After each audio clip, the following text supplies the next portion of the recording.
Hi, and welcome to another lesson of the Excel for Absolute Beginners course. This is lesson 21 and we are looking at using functions in Excel.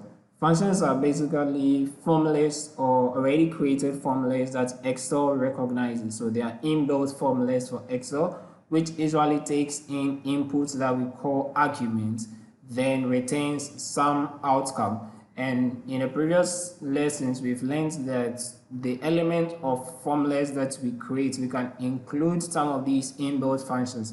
So we are going to look at how we use arguments in functions. Arguments are like inside that formula that Excel recognizes, the inputs that the formula or function as we call it is going to take. So there are some functions in Excel that do not require any form of inputs. That is, we say there are no arguments or they require no argument for their operation. There are some that require one argument, there are others that require multiple arguments. And there are others too that have, even though they may require multiple arguments, some of them are optional. So we want to take a look at how we use these functions with regards to the arguments that we are going to include in them. All right, so let's take two popular examples for each of them. So when we take no arguments, we can talk about a function in Excel called now, and now basically gives us the time, the dates, the current date and time.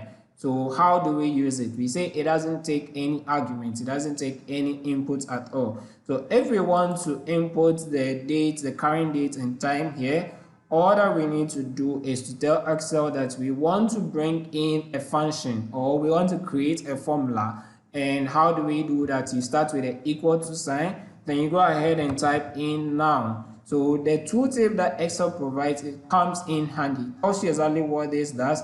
It says this retains the current date and time formatted as a date and time. So go ahead. In most functions, this is how they end. The functions will have the bracket in front of it, and inside the bracket, that's where you are going to enter the argument. But for this specific function now, it takes no argument, so we can go ahead and click enter to get a result, and that is the result. You realize initially you were seeing the hash. This is so because the cell cannot contain the length of the content. Okay, so anytime you see this, it isn't string. All you have to do is stretch it across to take up the whole width, and the number in there will show up. So this is the current date and time. Okay, and that is what we are able to achieve with the formula, or sorry, the function now. And you see how now is written. So equal to now. This means that you can apply this to your formulas. So you can create your own unique formula. Say you want to add a certain number of days to today's date to get a date in the future. That can be done by incorporating the now function inside your formula that is going to be used to calculate that range. All right, the next function here that we are going to talk about is rand. Rand would return a random value. So as I said, when you input, it doesn't require an input or it doesn't take any argument. So if you go ahead and click enter, it's going to generate a random value. But the thing about rand is that it generates a random value between 0 and 1. Okay, so 0 point something. Usually those are the kind of numbers that it will be generating for you. So you can use rand depending on the kind of calculation you are doing or the formula you are doing. If you want to generate a random number, then rand can also be used there.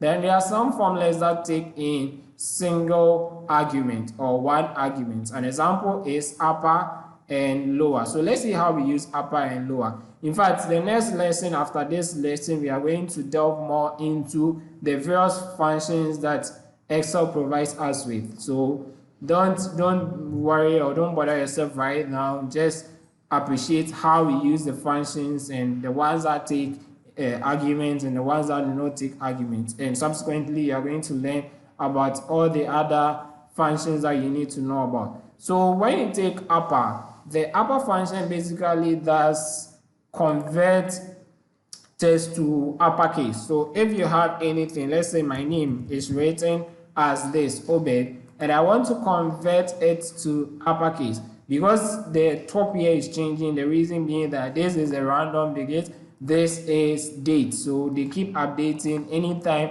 Excel kind of refreshes within. All right, so to use upper, I can say equal to, then I type upper, and it's going to take the input or one argument, and the argument here is basically I'm going to give it the reference to my name so that it gives me the value. If you've not watched the previous lessons, then you have to do what to watch them to understand how to use the cell references. So here I'm using the reference to my name, then I can close this formula and hit enter, and that gives me all in capital letters. So assuming I want to change the value here to all small letters by using the formula, the function lower. So I can equally do that and say lower is equal to pass the reference to this to it, then close it up, hit enter, and it converts it into lowercase. So these functions take just one argument. Now let's look at ones that take multiple arguments. So the sum function can take multiple arguments. Let's put some values in here. Assuming we have 21 random values.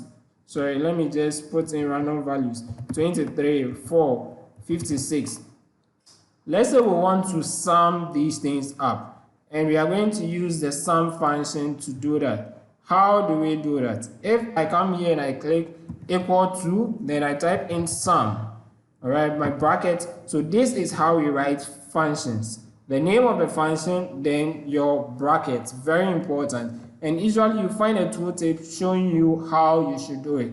So you can add the numbers, that is number 1, so the very first one, comma, second one, comma, third one. You can do that manually, or you can equally select all of these. So all the cells that you want to sum, you select all of them, click enter, and Excel does the automatic summation for you. But what I wanted to show you is that this particular sum takes multiple arguments. So we've included 1, 2, 3, 4. If you don't want to use the range as I did, you could go ahead and say sum and put in the first one, comma, second one, comma, third one, comma, this. Then end with your bracket, then hit enter, and that also will give you the same thing. So this has taken multiple inputs, as you can see now. And sorry, let me open this up for you to see. Okay, I needed the formula. Okay, the formula is up here so you can see it, but I needed to open it up here so that you get to visualize the formula. Let's see if this works. Okay, still not too open for you to see. Let's see. Okay, good. So you can see that sum is taking multiple inputs. We can do same with average. So if we go with average, in the same vein, I could drag this over them to get my average, which is 26, or I could say average, and as this is suggesting for me, can enter the numbers one after the other with a comma separating each of them. Then I'll go ahead and click enter, and that gives me the average between them. But you see the formula here, or the function here, takes multiple arguments. So these are how we use functions in Excel, and in the next lesson we are going to take a look at some very popular functions in Excel and what they are used for and how to use them effectively. I'll see you in the next lesson. Bye.